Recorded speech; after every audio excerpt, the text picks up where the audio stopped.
So thank you a lot. My name is John. This is Lash TV.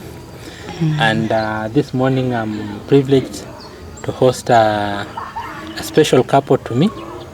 And to start with, I'll just ask them to introduce themselves. We start with ladies first. Thank you. My name is Violet Nambobi Walimbwa. I'm born again, Christ is Lord. Thank you, John. I'm Pastor Eliud Walimbwa Wepuhulu. I'm born again. Oh, that's awesome. Yeah. Now to start with, we just want to have a conversation about family, about marriage in generally. Yes. So I will start by asking, how long have you been married? I thank God by the grace of God. We got married back in 1999. That's 28th of August.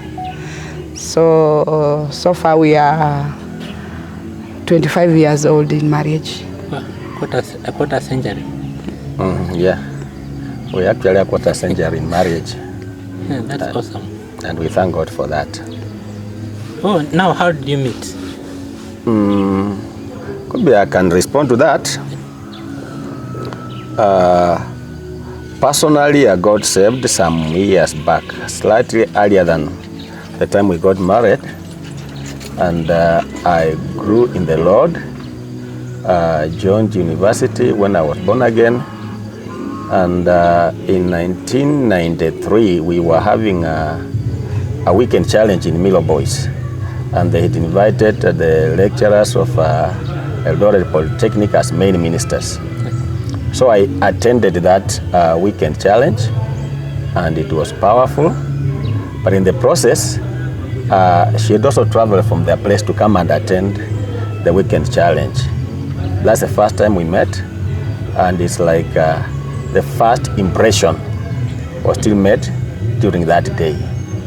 Oh, that's awesome. That was in 1993. At that time you were a student? I was a student in the University of Nairobi, and she had just done Form 4 yet to join college. Oh. Yeah, but it's like an impression was made, a heartfelt desire was made, and it's like it continued to build over that, over the years, which led into courtship, blah, blah, blah. But the story is that it started that time. Now who saw the other one first? That's interesting. That's interesting because when we have been talking, she claims she never saw me. But to me, it's like she saw me first. Because when we were outside during break, she decided to buy some bananas. People were selling bananas. And when she bought those bananas, she offered me one piece of banana. Of course, I did not have money to buy. So to me, it's out of that banana that triggered me so much to see her until I saw. But she did not mean anything. So could be I saw first, but triggered. Yeah, that's true, that's true. Now, so how was your courtship? Ladies first. Fine. I may end up taking everything. Thank you, John. Actually, courtship majorly begins after somebody has said the idea of marriage, and I remember it wasn't easy on my side just to say a word yes, because I had not confirmed God's will in it. So I gave myself time. I told him, let me pray about it. So as I continued praying, also I felt as if it's not God's will, because other people came in my life requesting for the same. So somehow as a youth you get confused along the way, but I thank God that the Spirit of God continued to compel me back to Him. And as I continued contemplating over the same, I remember, because I didn't know that he had received that idea or the Spirit of God has spoken to him that I'm the person to cope up with him in marriage, I came to respond back in 1998. But the proposal itself, he proposed in 1996. So for those 2 years, when I was still struggling, trusting God for divine direction, I responded back in 1998. So that's how we started now, that relationship. Now we entered in courtship, and it was nice because for one, I thank God that I started the courtship or the way to marriage when I was born again, because I had given my life to Jesus back in 1988.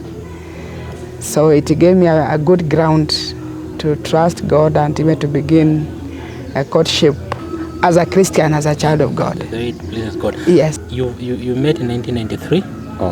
At that time, you were in college. And she had just done Form 4, waiting to go to college. To join college. Now, kindly give us a small brief. When were you born again? Because you said you were born again in 1988. Yes. And for you, when were you born again, or how was your background growing up? Like, were you from a Christian background? Yeah, thank you, John. I got born again quite early in life. That is 1984. Because in 1984, my dad moved from Salvation Army Church into a Pentecostal church.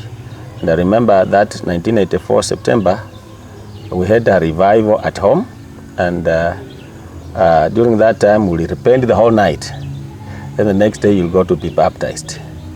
So that's the beginning of my journey with the Lord, 1984 September, when I gave myself wholly to the Lord.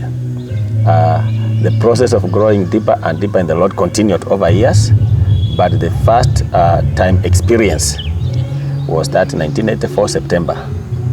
Oh, that's awesome. And how was like you did a wedding, a church wedding? Yes, like when we said, actually, she missed could be a point. My first time proposal was 1995. Because it's like I was fearing this girl who's really embraced me, I may end up losing her. So I rather throw there. That's how it happened. So and your best. Yes, I threw there and she said, no, forget about it. But then me, I had a clear vision from God, and I told God, fine, then if God, you mean it's that confusing, then I rather wait until I see her married, then I'll believe she's not the one. So that gave me an impetus to wait.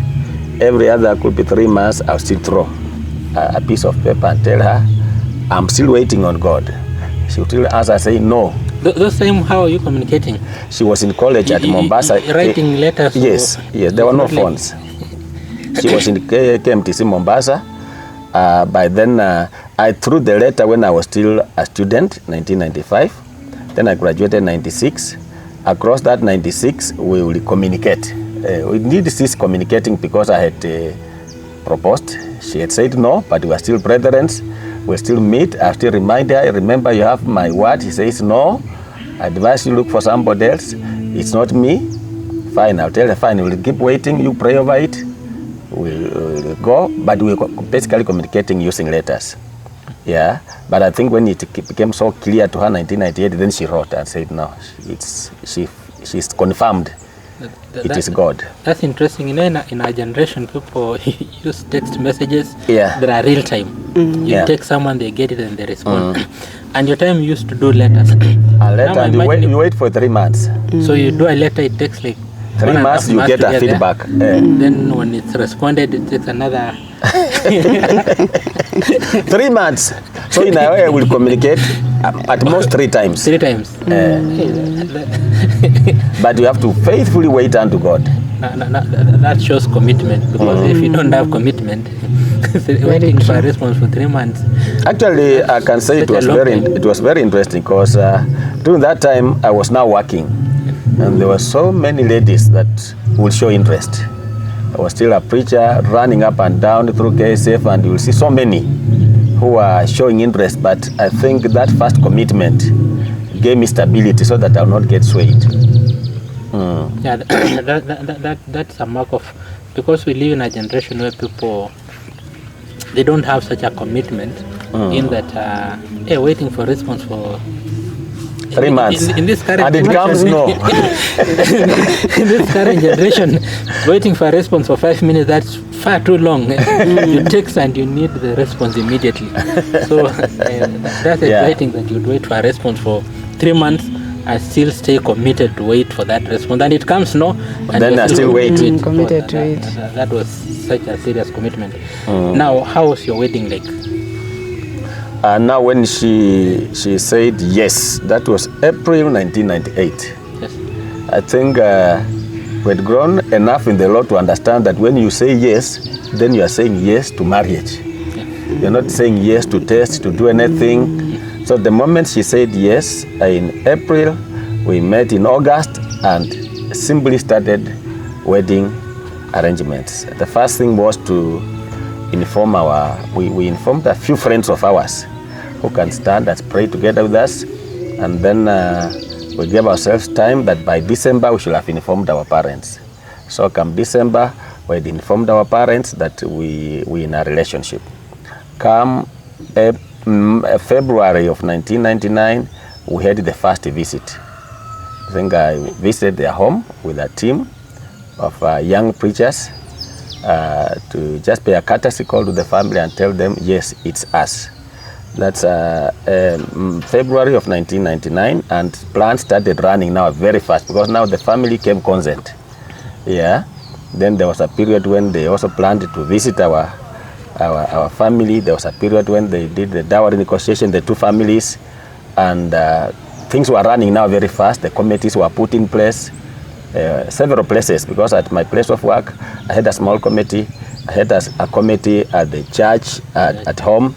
Then she also had a committee at the college where she was training, because she was a Christian Union leader and the church would rally behind her, and plans continued until they matured in that August 28th of 1998. Oh, that's awesome. That's awesome. Now, how has your marriage life been for the last 25 years? I know that's a long time. The experience must be rich, that can be able to help somebody probably who is planning to begin or has just started the journey. Ladies first. How has it been? Has it been I may finish everything for her. Actually, let me talk on my side. Marriage has been good. It has been a good place to be, where I can encourage everyone who is mature enough to enter into it, because marriage is not a trial. We don't enter marriage to maybe to make a trial, to know, to learn a little bit how it tastes. So if it is bitter, we come out of it. It's actually a permanent institution, and I've loved the whole thing. And what I can say, I thank God that I got born again before I got married. Because what I did when I was a youth,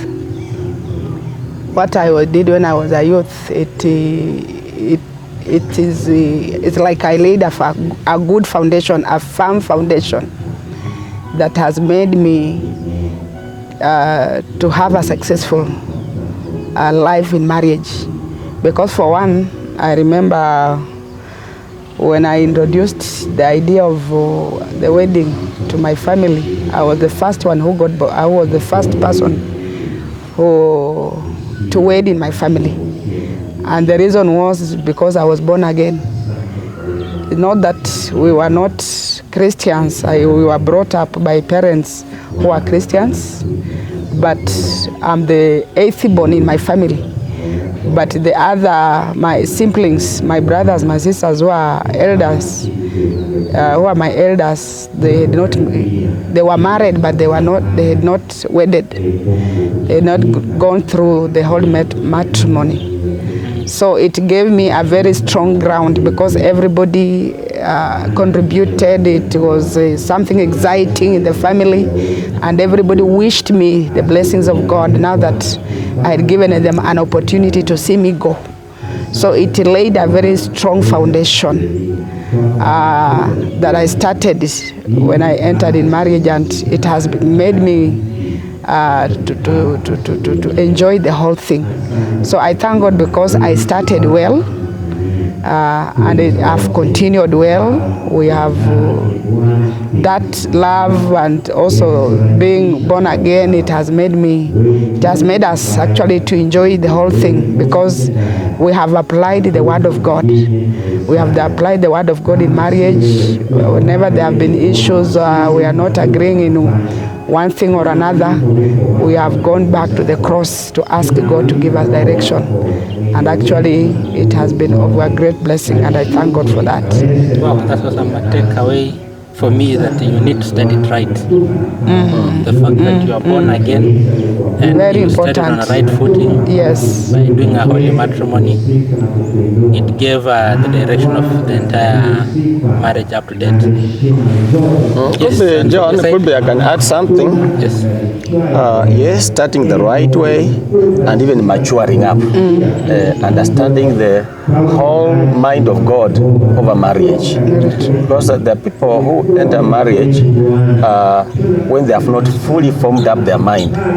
They enter marriage half-heartedly. So they don't live. The Bible talks about, for this reason, a man shall live. But you see, you find somebody has entered marriage, but is still hooked to the family, to blah, blah, blah. So there's a fallback plan. But when you enter and you are fully uprooted and gone, you have no place you can fall back. You know, you have to make where you have gone to be comfortable, to be suitable, to be good for you. So we thank God, like God gave us grace to understand that bit, that we have no reverse gear, so we must make it work.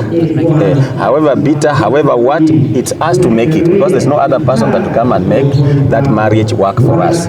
So the last 25 years actually has been enjoyable as far as I'm concerned. We wedded when I was working in Sabatia. Stayed in Sabatia 2 years, came to Malaba 2 years. Later on, we came and stayed at home for about 2 years. Then went to Nairobi, stayed there for another 3 years. Stayed in Kimilili for another 5 years, and now we're at home. We've stayed at home. We've settled at home now. It's over 12 years, and I can testify that indeed we have seen the Lord through that journey. It has been sweet. It has been pleasant. I can't regret. I can stand and encourage somebody that it's worthwhile. Yeah, with determination, with the grace of God, and depending on God, it's something. It's a good plan that God had for humanity. Another takeaway that I've taken away from what you said, it's the man who's supposed to leave his family. You know, like I think what people have confused is like the lady who leaves the family. But you said in the Bible, it's for this reason a man shall leave his family. Yes, a man shall leave, and we emphasize both of them must be able to live. This one lives, this one lives, then they live to one another. Yeah. If a man just lives alone, and the wife, mental, psychological, is still tuned to the other one, has not left, that gives a fallback plan. Yeah. But when you have left, you have nowhere you can go. Yeah, you don't have a plan B. Like you see, if we were to quarrel, then she'll ask me, then where do I go? Because then where do I take the children?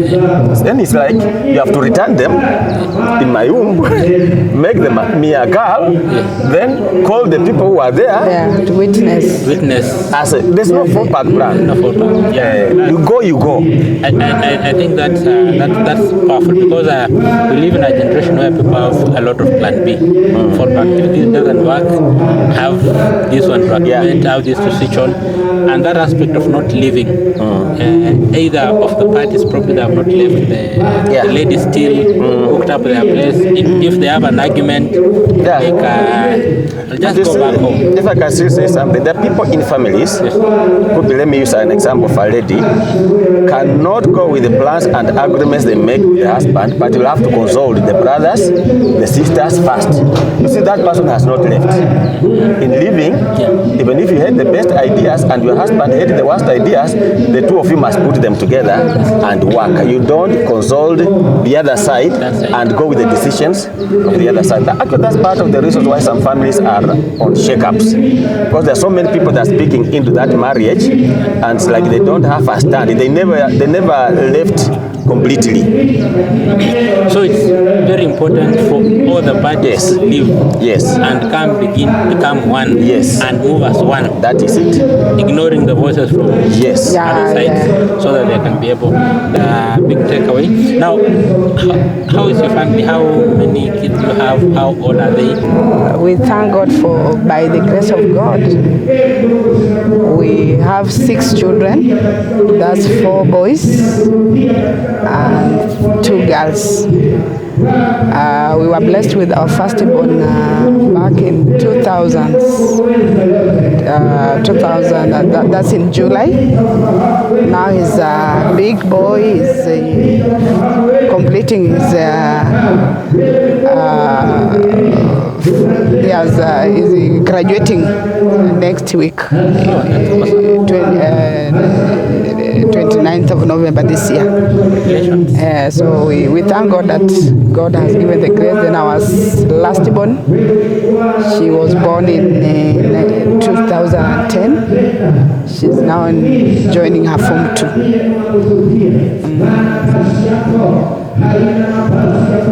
And that is it. That is it. We have 6 children, and we thank God for them. God has given us grace in bringing them up. It has been a nice experience. We can encourage somebody that is doable, despite the many challenges in the present generation where people are crying, children, ABCD. We bear testimony. We are glad to God that He gave us grace that all our children know the Lord. All of them are busy in ministry, serving the Lord wherever they are. Those that are still young, staying with us, and those that go outside, you only get encouraged with a good report. They are serving the Lord. That's awesome. Basically, I think it's because of the background you give them. You know, the that is it. Train your child in the Lord, and when they grow up, they not depart from it. So basically, it's like they got the foundation. Christian parents born again who are serving God. Then it's easier for them to fall in. That is it. And continue doing the same. On a very now hard topic, how do you handle conflict? Do you have conflicts? Do you ever have conflicts, or your issues are flat, no argument, no contrary opinion? You think the same? Do you have conflicts? And if you have them, how do you handle them? Because I think we are living in a generation where people have conflicts, and when they are unable to handle those conflicts, then of course you hear someone hacked the other one, someone strangled the other one, at least someone decided to divorce, which is not good as well, but better than killing someone. So do you have conflicts, and when those conflicts come, how do you handle them? I think I'll start with Mama. Thank you, John. As human, yes, we are born again, but as human beings, you would realize conflicts will come both external, maybe from interferences from other outside world, and conflicts within. But majorly, as a family, we resolved not to major much on conflicts, especially external conflicts. To us, however, it has been so heavy, or some truth in it, any word or interferences that have come from other people who are not within our family. We have tried as much as we can not to hold on it. And that has really helped us, because always you'd find in a family setup, people will hear words from outside concerning your husband, concerning your wife. And to us, what we resolved before we embark on any or believe any word or any information that affects our marriage from outside, we sit together, and if possible to bring that person in our sitting and help make him explain himself or herself, maybe what he was telling the other partner or my husband about me, or what he was telling me about my husband. And that has made most of our external conflicts to be solved, and it's like as per now we don't have them, because people fear informing me about my husband or telling ill of me about ill of my shortcomings or what I've done to my husband, or to tell me about him. So that has helped us to have peace. About our own conflicts as a wife and a husband, what has made us to keep up strong in marriage is that we have learned to forgive one another, because we are short of God's glory. So we will find sometimes you have spoken a word, my husband is hurt, or he has spoken something that is hurting me. So we have learned that we are short of God's glory, and sometimes we find ourselves not doing what is right or speaking what is not right. And therefore, communication has been a very key thing in our marriage, not to take long to resolve any misunderstanding in our midst, especially the Bible says, don't let the sun set without resolving any issue with your enemy. So we have been very careful not to hold it, because any time we hold resentment with each other, we find things are not moving. So we are not used of holding anything with each other that makes us not to communicate, not to talk to each other, don't greeting, or we mute. That is not part of us, and we thank God that He has given us that grace, and it has worked in our marriage, and we thank God for that. Oh, awesome. Takeaways. Communication. Yes. Then avoiding external, because some of the conflicts, as you put it, most of them, they come from external forces, interferences. Family telling you so and so, then you hold it without even verifying that factually. We don't need to verify. We don't have an ear to that. Yes. So it actually doesn't come. That somebody will have to mount a lot of courage, and it's not there. They are not there. Yeah, when you don't allow them, of course, they come because people have allowed. But if you close that door, you have closed it out, so it doesn't come. You have already solved it. Then what is left is the way she said now, the internal ones. We believe we are not angels. We are not perfect. Like the way she said, we're humans, and we constantly fall short of the glory of God. That bit we admit and hold it so dear, so that should anything happen, we go back to understand that it's either I've erred or she's erred. And so the first level of consultation is inner consultation. So that if there was a conflict, then what was my percentage contribution into that conflict?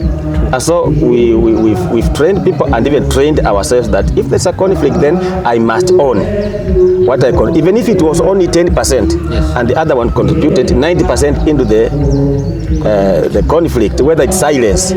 By your keeping silence, you contributed into the conflict. Yeah. So we console ourselves in a search, so that we come back to ourselves, quickly come back to our senses, and then talk.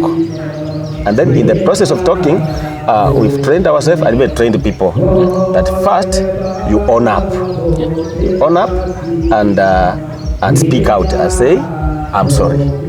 I'm a human being. I did ABCD. I hurted you. In the process, we have had this. Whatever that has taken place, I'm sorry. I own up. I messed up. Yeah. And I know men are very hard. Men are very hard to own up and say, I'm sorry. One of the things that has helped us is that God has given me grace to frequently own up. If there's anything, even if I realize I contributed very little, but once you own up your bit, then it becomes a catapult or a key that opens now. So she'll also own up, then we'll embrace one another, we'll hug one another. Hardly does it take a day, the way she said, because like if we had a conflict, say at night, I will not go to work in the morning. Because to me, I don't believe in going and then there are issues we have not solved. We just have to finish. Then I go peacefully, happily, and the same way. So it's I cannot say that we've been so keen. It's entirely the grace of God. Oh, that's awesome. So it's important to communicate. Yes. Then to own up. To own up, and then ask for forgiveness. Yes. Yeah. Just say I'm sorry. True. Yeah. Accept I did this and this. It was not good.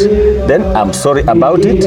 Forgive me. And also have that grace to also forgive. Yes. So that it's either way, so that it's not one person who brings about a conflict. Yeah. Conflicts are there. Yeah. Bible talks about where does conflict come from in your midst. It's because we have our own different interests. You want this, she wants that. You see, you want a vehicle, she wants land, and then you end up disagreeing. But then when we surrender it, kila mmoja ache yake, tunajirejelea. We come back to ourselves. True. That's awesome. Now another thing on family finances. All of you are working. Yes. What do you do? Ladies first. Oh. Yeah, by the grace of God, I'm a registered nurse. I work in Webuye District Hospital. And actually, I thank God for my husband who has given me it's called autonomy. When I get my salary, I manage my finances, my salary, that is it. But one thing that helped us as a family, when we started life, we brought our finances because our major income actually is our salaries. Yeah, so we decided to get loans. So I took a loan, then we brought together to do business with it. So as ministers, we felt we trusted God, we prayed. After a long time, we landed on farming, having been an easier way of helping us to manage the work of God, doing our jobs, also managing our families as well. Because those three institutions are very committing and very involving at the same time. So we felt farming will help us. It will be easier to do farming and the work of God as we also do our own duties. So that's our major source of our finances. If I may add something, just echoing what she said, our major source of income, there are two levels. There are salaries and then the proceeds from our farms, especially sugarcane. Now, because we are working, we bought 2 clones, then put it together, gave tithes, then the remaining put in farms. And then, you see, we have put it together. Then whatever little we are left with, that's where now there's autonomy. But we meet the family together as one. Yeah, she will do some things, I'll do other things with our remaining bit of the salaries. But then as we run the businesses from the proceeds, we do what we can do, take children to school, get other obligations, but do them in agreement so that you don't just get money and run errands. We sit and agree, now this time round we're getting this money from say Ken's, let's do A, B, C, D as a family. That's very awesome. Being able to get to a level where you do things together as a family is so important, because finances is one of the major reasons why people are splitting. Yeah.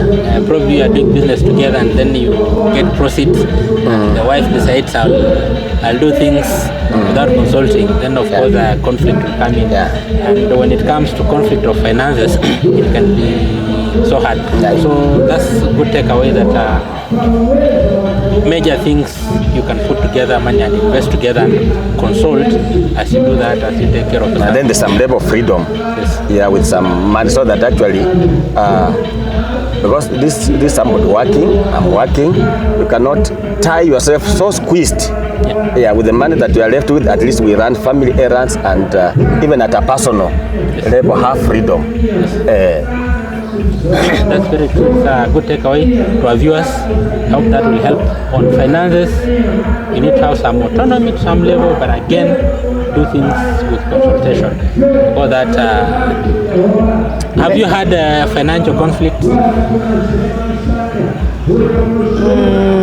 Not really. Where you think he bought land and you wanted kitchen stuff? It has been there. It has been there.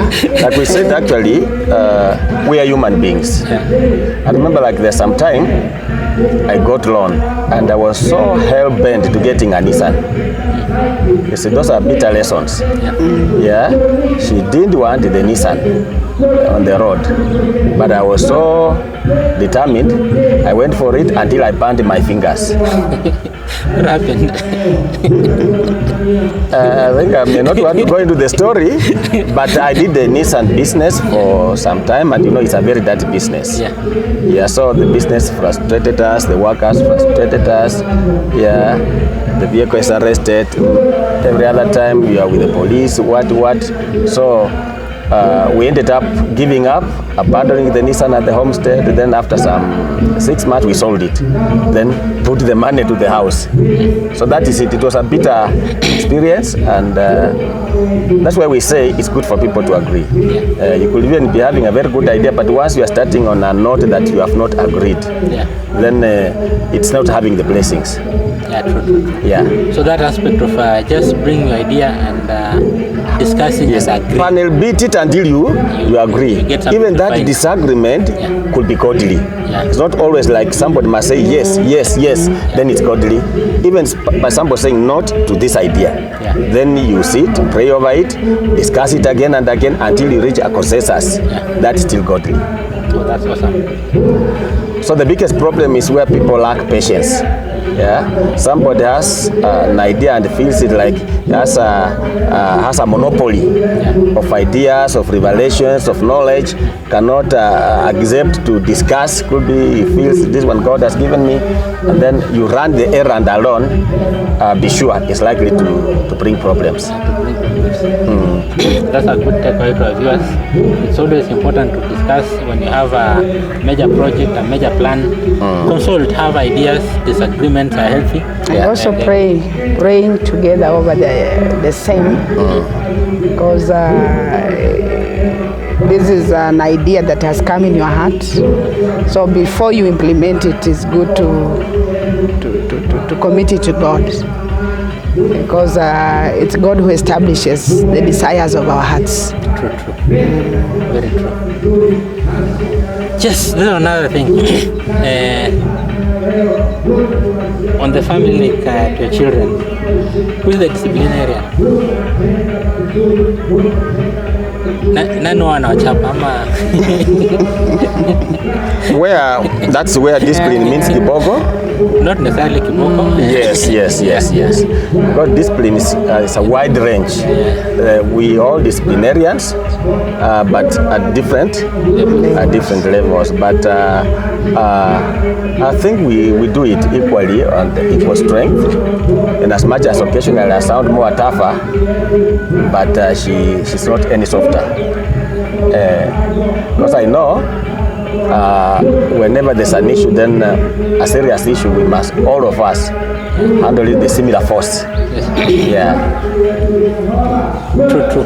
And then give that united front so that mom doesn't say this and dad say this. It has not been there. It has not been there. In fact, we talk one language. I rather prefer keep quiet if I had a contrary opinion. Maybe over discipline. Because actually, if a father is giving discipline to a child, even if I have a different opinion, it's just good to agree with him and to show the child that we are in agreement. Even if he cries or maybe comes to complain and say, Mom, how comes that you didn't explain to Daddy to understand that this is what happened? I still show him that we are just together. We are. Then so in private, go and tell him that I think you went overboard. That's awesome. So it's interesting, the takeaways. I hope they'll be of benefit to someone who will be able to view it. The people who are in marriage and they're having struggles, I think the lessons that we are taking out from this go a long way to help them handle the challenges they're having on finances, on conflict, and it's a blessing. So thank you so much for hosting me. And thank you for accepting to share your story, because when people get to hear such kind of stories, they have hope in the institution of marriage.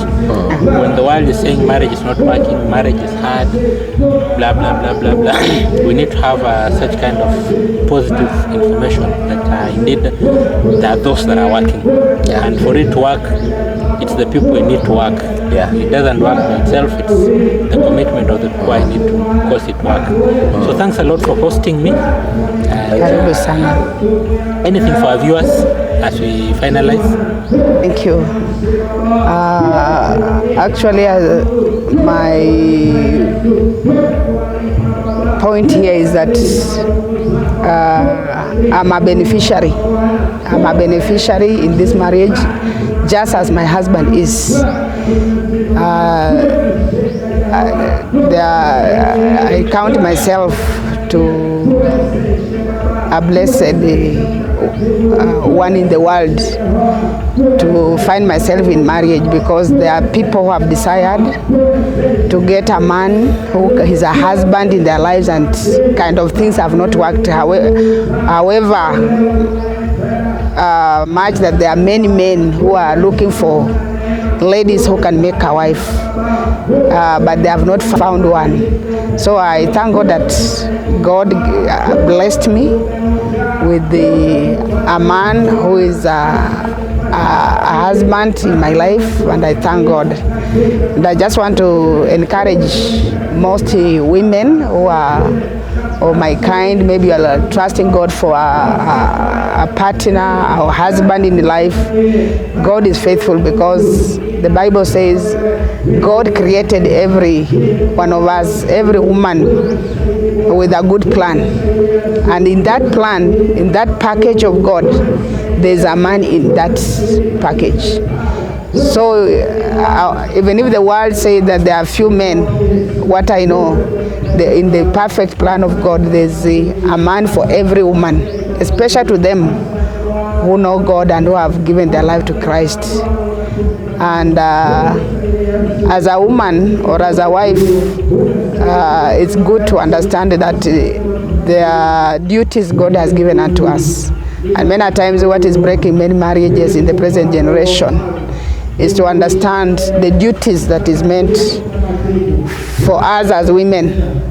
If you are a wife, know that it's good to understand that your duties as a wife. Know your duties as a wife, and God will help you so that we don't blame our husband having not taken up the duties that are made for us as women.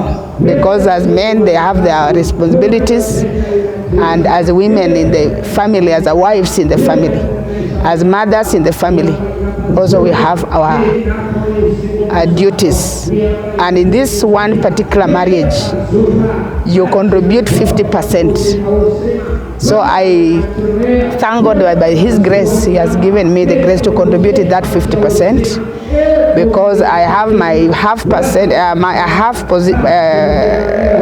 portion, and He also has His 50% to contribute to make it 100%. So I thank God for this opportunity. Thank you, John, for giving us, me especially, the opportunity to share this. And I believe somebody's going to benefit from the same. May God bless you. Thank you, John. I will say, like, marriage, God's plan, and every marriage must be referenced back to God. Despite the upheavals, despite the turmoils, conflicts, and challenges, every marriage was designed by God to work. And I will advise Christians and even unbelievers, as long as they are born, as long as they are married, in that marriage is a godly institution, and they should purpose that it has to work. There's no other person that will come and make it work. It's you. It's you and you to make your contribution. So my parting shot is that it's workable, it's doable, it's enjoyable, it's the plan of God, and to seek God and purpose that it has to work. God bless you. God bless you. So much for watching. I would like to request you, those that have not subscribed, kindly subscribe, so that we get to share this information, and hoping that it will be able to change some marriage and help somebody. Bye bye. Bye. Thank you. Thank you.